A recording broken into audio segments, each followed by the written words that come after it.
François Clémenceau, rédacteur en chef international au Journal du Dimanche. Bonjour, le Super Tuesday. Vous êtes un des grands spécialistes des élections américaines. On voit ces deux visages, Trump et Hillary Clinton. Est-ce que ça veut dire, à l'issue de ce Super Tuesday, que ça va être ça, l'affiche finale ?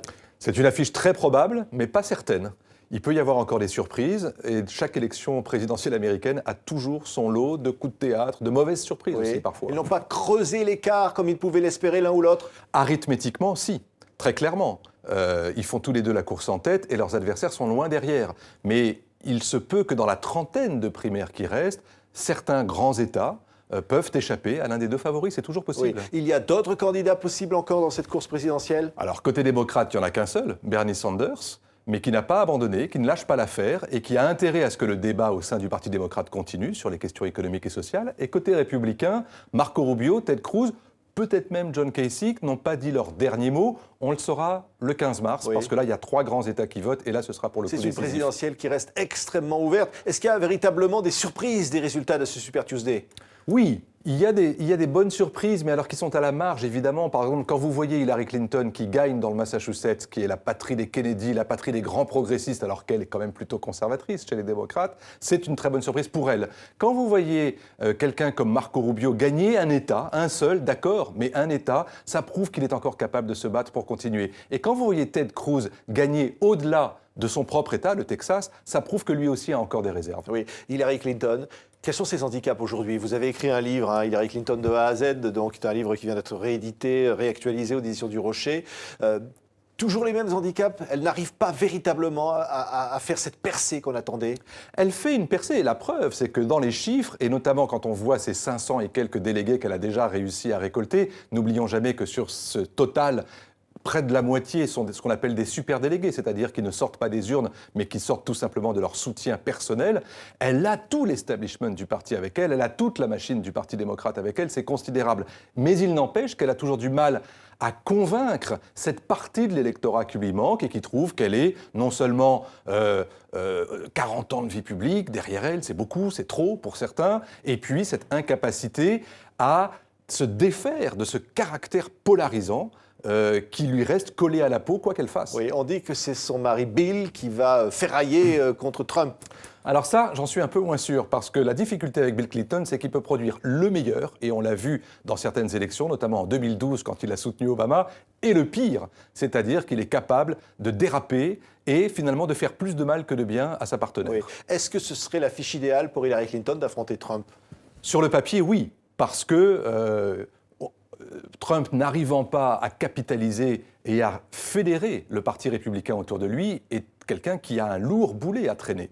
Et en même temps, rien ne dit que dans cette Amérique, finalement, qui vote peu, on oublie toujours qu'il y a 60-65% des Américains qui votent. Il y a donc un gros réservoir de voix. Et ce réservoir de voix, il peut très bien venir au secours de Trump parce que Hillary reste ce qu'elle est, une femme qui divise plus qu'elle ne rassemble. Oui. Donald Trump l'a dit.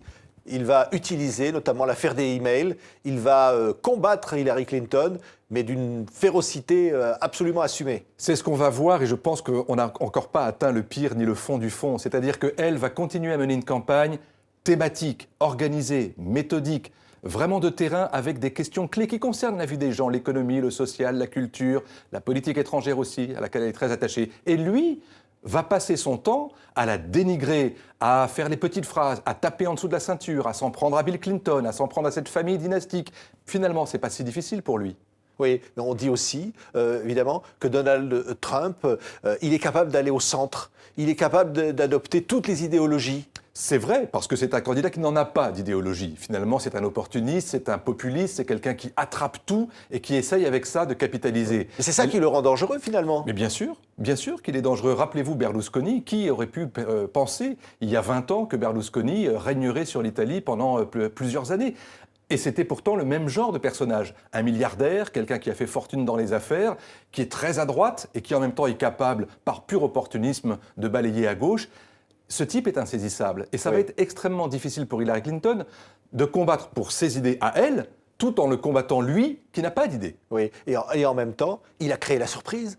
Personne ne le voyait là où il est aujourd'hui, Donald Trump. Donc on s'est toujours trompé. On va encore se tromper encore sur lui. On le sous-estime. Alors il faut être indulgent avec tous ceux, y compris moi-même, qui n'avaient pas vu voir venir Donald Trump. Lorsque j'ai écrit la première version de ce livre, Donald Trump n'était pas dans le radar. Cette candidature était une candidature surprise. Beaucoup pensaient, comme moi d'ailleurs, que c'était un clown qui durerait le temps de l'automne, de l'hiver, de la contestation. Que les Américains allaient se dire non, c'est pas possible, non, on peut pas. Eh bien, il se trouve qu'il y a, quand vous regardez les sondages sortis des urnes du Super Tuesday, 40%, 45% par endroit ont voté par colère. Par colère, c'est-à-dire qu'ils disent on n'en peut plus de Washington qui ne marche plus, on n'en peut plus d'un Congrès inefficace, on n'en peut plus de Barack Obama qui nous a promis la pluie et le beau temps et on n'a rien eu. Et donc ils se disent Trump, pourquoi pas Trump? Oui.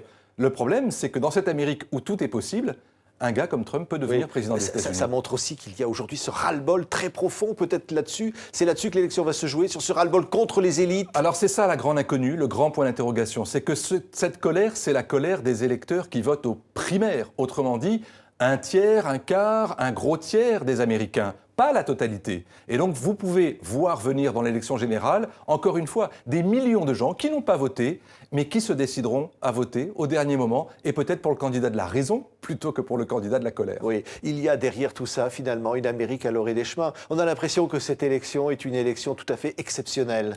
Elle est exceptionnelle parce que pour la première fois à droite aux États-Unis, même depuis Ronald Reagan, même depuis Dwight Eisenhower, qui était un candidat qui ne sortait pas du parti, qui était un militaire, on a affaire à quelqu'un d'étranger à la chose politique. C'est ça la grande surprise. Vous avez eu les candidats indépendants, Ross Perot par exemple, en 92-96, qui a fait perdre les Républicains.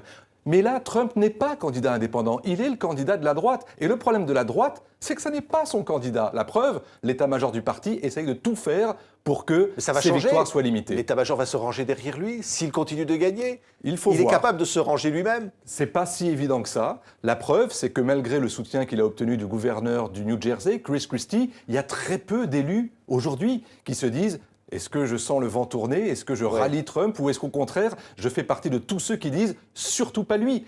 Encore une fois, ces victoires qui se gagnent à la proportionnelle jusqu'à présent et qui vont se gagner maintenant au scrutin majoritaire font que Trump n'est pas capable de faire pour l'instant plus de 50% dans aucun des États. Et donc, il se peut qu'à la convention, au mois de juillet, il n'ait pas 50% des délégués. Et à ce moment-là, qu'est-ce qui se passe? Eh bien, on a une convention où on va peut-être décider qu'un troisième homme surgisse et réconcilie tout le monde. C'est arrivé très peu de fois dans l'histoire des États-Unis, mais ça peut arriver avec lui. Merci François Clémenceau. Hillary Clinton, de A à Z, votre dernier livre donc publié aux éditions du Rocher. Merci d'avoir été notre invité. Merci.